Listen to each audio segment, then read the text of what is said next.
Ayan, so magandang umaga mga idol. So meron tayo ngayong gagawin na Rouser 135.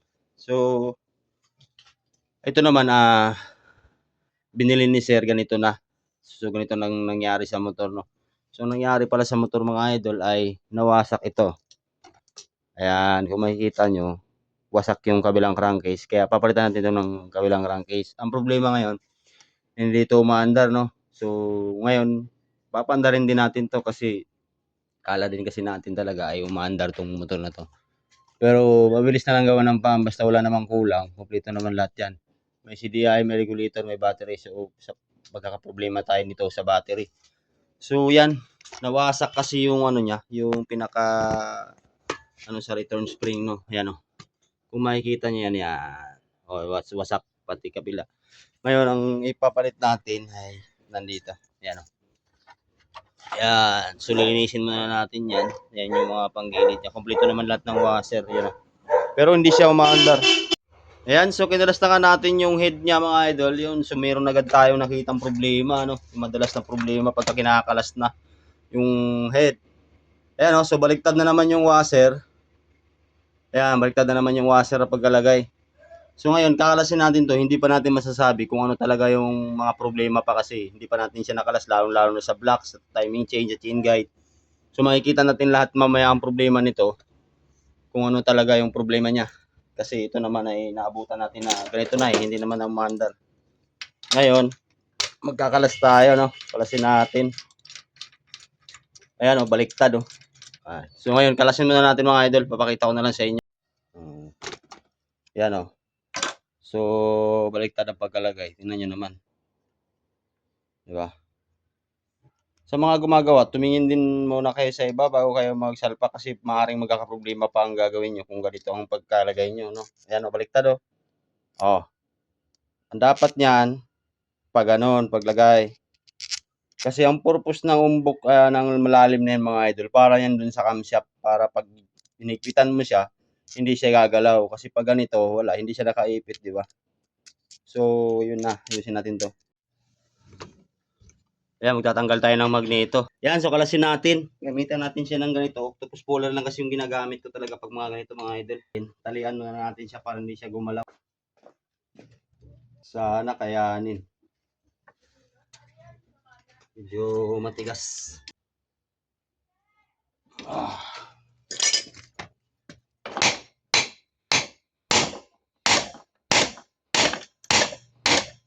Uy! Grabe.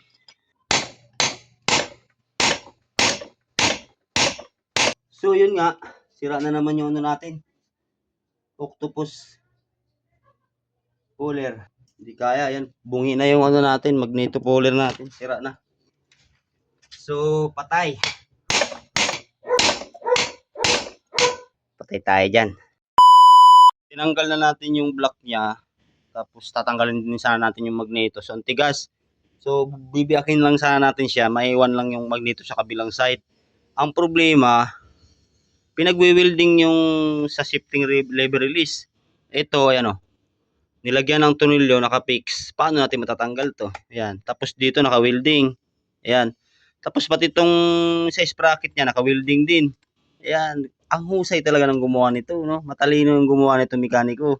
Kung sino ka man, sana mapanood mo to. Grabing pahirap ang ginawa mo. Niupak ka. Diba? Oh, winilding mo. Paano? Ba't mo winilding yan? Siguro kaya nila winilding kasi gumagalaw. Normal lang to na gumagalaw tong sprocket na to. Hindi mo kailangan na hindi mo pagalawin niya kasi pag hindi mo rin pinagalaw to, persado masyado yung output shaft niya kasi wala siyang play. So shoutout dun sa unang gumawa nito idol, hindi ka mekaniko, ano ka? Baka welder ka siguro, di kaya karpintero. Walastik ka naman talaga. Nako. Yan, ngayon, gagawa natin ng paraan kung paano natin siya matanggal na kabila lang, no? Maiwan yung kabilang shell. Yan, so kinalas na natin siya ng buo, yan, no? Hindi kasi matatanggal yung magneto mga idol. Ang gagawin natin, dito lang natin siya tanggalin sa kabilang shell kasi yung kabilang shell din naman yung problema niya. Mamaya tingnan natin kung kaya natin siyang baklasin, no. Walastik yung gumawa nito mga idol, napakatibay. Ayan mga idol, ayan, kinalas na natin siya na hindi na natin tinanggal yung magneto sa likod. Ayan, Yan nyo naman. Yan o, magneto at saka yung sprocket. Kasi yung gumawa nito, napakatalino, no? Winilding. Okay, so ang papalitan lang talaga natin dito ay yung crank seal niya kasi ito wasak oh. Yan, wasak. Yan. Yan, durog. Ito naman, nangyayari lang to mga idol pagka nagpagawa kayo mga idol. Halimbawa, nagpa-overhaul kayo ng makina o di kaya nagpapalit kayo ng clutch lining tapos natanggal nyo yung kicker. So yung kickstarter mga idol, ito yung dahilan kung bakit siya nawawasak kasi pag lumis siya kunti, pag lumis yan or di kaya mali yung timing nyo ng kicker nyo, sigurado ganitong kakalabasan. Okay lang sana kung maputol lang ang spring. Ang problema, nawasak pa to. So, yun, malaki-laki yung damage na. Yan lang ginawa natin. Hindi natin siya hiniwalay, totally hiniwalay kasi nga, yun nga ang problema, no. Hindi natin siya makalas yung magneto, sobrang tigas. Ayan, so nahugasan na natin siya mga idol, no. So, malinis na yan. Ayan, salpak na lang natin siya mamaya. So, ayan. Hirap na itong kalasin tong motor na to kasi puro naka-welding tapos hindi makalas yung magneto kaya kinalas natin siya ng buo. Ayan, so mamaya abangan nyo na lang, no. Ayan, so lagay na natin. Wala kasing patungan kaya mahirap. Mahirap. Postakpan na natin siya, no.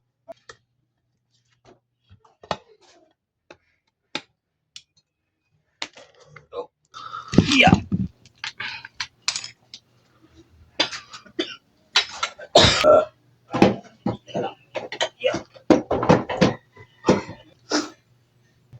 Pili. Right lang. Canister lang, hindi na sabi. Marusan lang. Tingnan natin kung aandar pa siya. Alright. Yan, so isa na yung Rouser 135 mga idol. So, mandar na naman siya. Kaya lang, medyo may usok-usok siya, no. Pero, obserbahan pa rin to kasi matagal na stock. Malay mo, mawala. Pero may gas-gas na rin kunti yung block niya. Ngayon, papandarin natin. Mabait nga to paandarin eh. Tapos wala na rin pala siyang dashboard. So, medyo marami-rami pa ang bubunuin ni bossing dito. Yan, check kick natin. Yan oh. Isang kick lang oh. Wala na rin kill switch. Isa pa. Tapos nagluluko yung starter motor. Yan, kick natin. Yun. So, yun lang mga idol. So, Rouser 135 dito to sa Binyan, Laguna. Kasama natin yung ano, ayun oh. Pupunas ng, kung kailan uulan, saka naman pupunas ng motor. Yan, yan. Shoutout kay sir, yan oh. Yun oh. Right, so tapos na.